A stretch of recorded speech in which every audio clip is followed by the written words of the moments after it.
Доктор Ливси из Острова Сокровищ на самом деле расхайпился не на шутку, и я не смог не пройти мимо и не сравнить его с аниме БС Баки.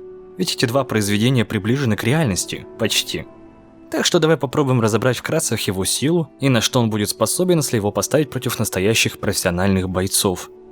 Доктор Ливси является доктором, но насколько мы знаем по экранизации, что он только проводил аускультацию и топил за ЗОЖ. Мог посоветовать лежащий постельный режим, и на этом все. Того же Билли Бонса он не спас.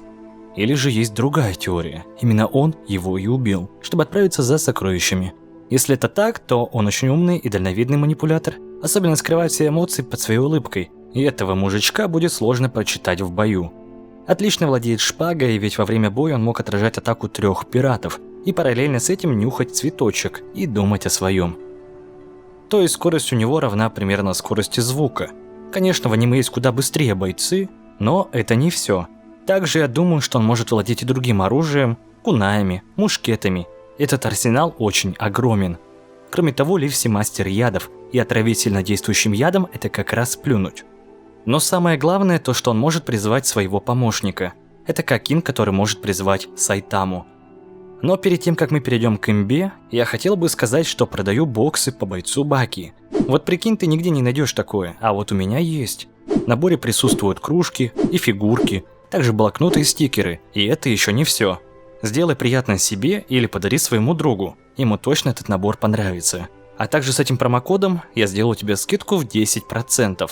Ссылка моей группы в описании, там ты можешь связаться со мной и заказать его. А теперь перейдем к машине. Рыжий паренек, по силе я бы сказал, он не на человеческом уровне. Удар этого бойца как минимум равен силе удара Оливера или Ханаямы, так как он отправил пирата весом более 100-120 кг в полет. Также Джим Хокинс одним ударом разрубил толстый ствол дерева. Его можно сравнить этим с Доппа Орочи. Так что этот небольшой, но довольно сильный мальчик представляет на самом деле колоссальную угрозу.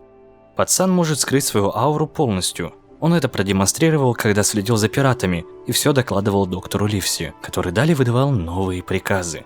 Если так сравнить, эта скрытность уже равносильна Гаи, или она может быть даже сильнее развита. Но Джим помимо всего этого также владеет оружием ближнего боя, безупречно его метает. Кроме того, Хокинс может нанести град мощнейших ударов, плюс владеет дальним оружием. Тот случай, когда он стреляет из мушкетов быстрее, чем десяток пиратов. Так что этот рыжий пацан совсем на другом уровне. Если посмотреть на уши, то мы увидим, что они у него сломаны, а это означает, что он борец или боец смешанных единоборств. Интересно, кого же хавают эти двое? Или сразу весь верс Баки?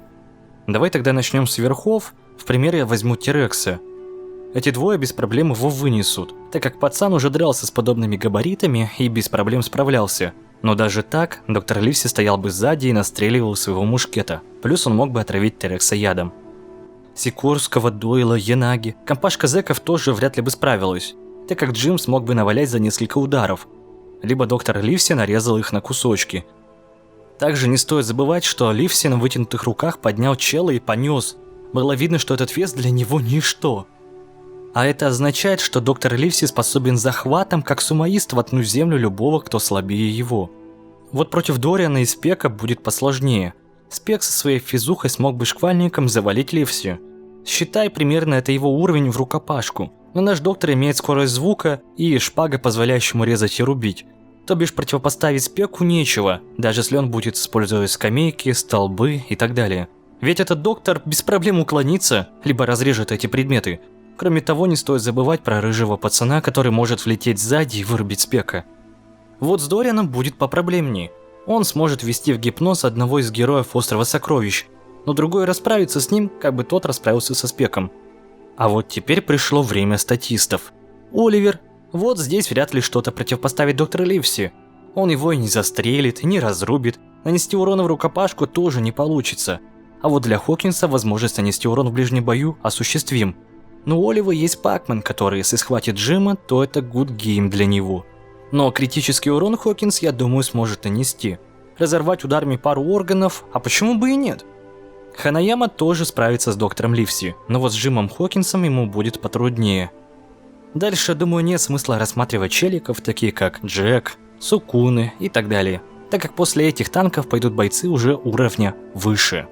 А ты что думаешь, кого смогла бы одолеть эта компашка из Острова Сокровищ?